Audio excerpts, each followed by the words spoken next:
સર્વ સ્વીકારની સંયમ યાત્રા સાદી અનંત છે વીર કહી, ભવ ભ્રમણોની યાત્રાનો તો અંત છે અનંત નહીં. હું કહેતો નથી સંસારે દુઃખ પણ શાશ્વત સુખનો અંશ નહીં. ભવ ભ્રમણોની યાત્રાનો તો અંત છે અનંત નહીં. પૈસા પાછળ ભવ જશે, સાથ ન આવશે પાઈ. સ્વાર્થ ભરેલા સંબંધો છે, પ્રભુ સંગ કરી લે સગાઈ.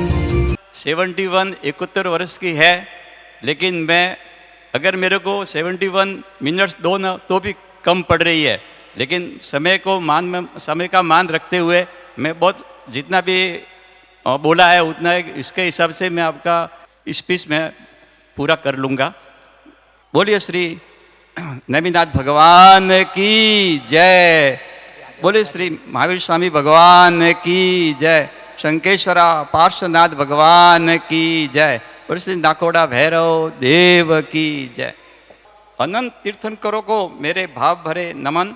चारित्र चूड़ामणि आचार्य श्री प्रेम सुरेश्वर जी महाराज साहब को मेरी वंदना.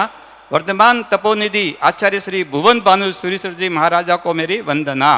सुविशाल गच्छाधिपति श्री जय घोष सुरेश्वर जी महाराजा को मेरी वंदना. वर्तमान गच्छाधिपति श्री राजेंद्र सुरेश्वर जी महाराजा को मेरी वंदना. मेवाड़ देशोद्वारक आचार्य श्री जितेंद्र सुरेश्वर जी महाराजा को मेरी वंदना.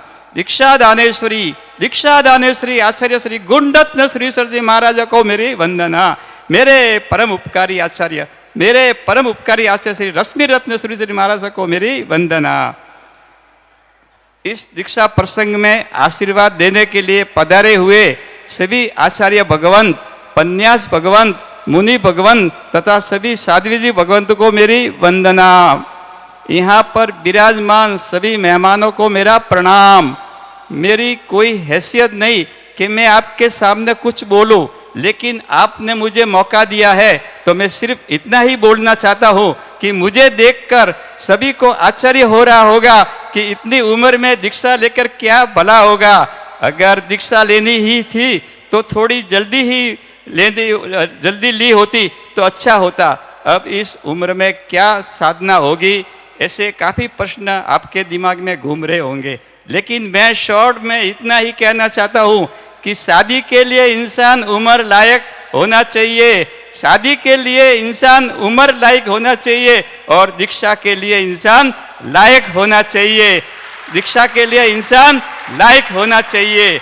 मेरे गुरुदेव ने शायद मेरी उम्र नहीं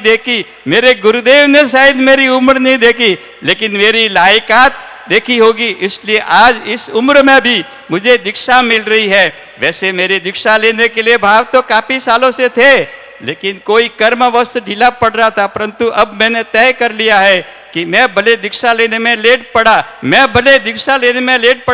लेकिन मेरी दीक्षा ग्रेट पालूंगा. आज इस उम्र में भी दीक्षा लेने की इच्छा इसलिए हो रही है क्योंकि मेरे 3 संतानों ने दीक्षा ली है. आज से 25 साल पहले मेरे बड़े बेटे हितेश ने दीक्षा ली, जिनका नाम है पन्यास हीर रत्न विजय जी महाराज साहिब. 23 साल पहले मेरी बेटी भावना ने दीक्षा ली, जिनका नाम है भव्य गिरेका श्री जी महाराज साहब.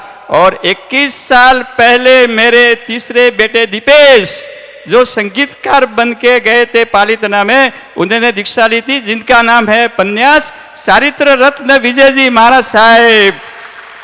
इन तीन बच्चों की दीक्षा के बाद मेरा वैराग्य का अंकुर तो फूट चुका था, लेकिन दीक्षा की दृढ़ता नहीं आ रही थी. मेरी धर्मपत्नी पवन देवी ने मुझे बहुत समझाया, लेकिन मैं समझ नहीं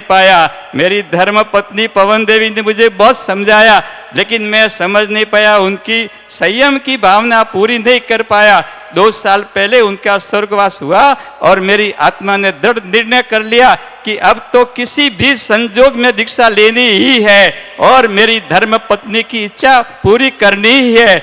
मेरे बच्चों ने मुझे दीक्षा के लिए काबिल बनाया, मेरी हिम्मत बढ़ाई और आज मुझे दीक्षा तक पहुंचाया. मैं अपने बच्चों का उपकार कभी नहीं भूल पाऊंगा. उपकार कभी नहीं भूल पाऊंगा। आज मैं आप सभी से इतना ही कहना चाहूंगा कि मानव भाव मिला है बेस्ट, मानव भाव मिला है बेस्ट, इसे मत करो यूं ही वेस्ट।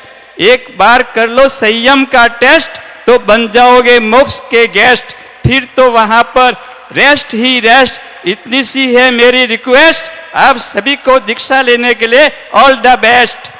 बस मैं आप सभी से यही विनंती करता हूँ कि आप सभी ऐसे आशीर्वाद बरसाए जिससे मैं कम समय में भी ज्यादा साधना करूं और जल्दी जल्दी भवसागर तरूं। मेरे सभी स्वजनों को बहुत बहुत धन्यवाद कि आप सभी मेरी दीक्षा में उपस्थित हुए और इतने सालों में मेरी तरफ से किसी का कोमल दिल दुखाया हो तो खास मिच्छामि दुक्कडम।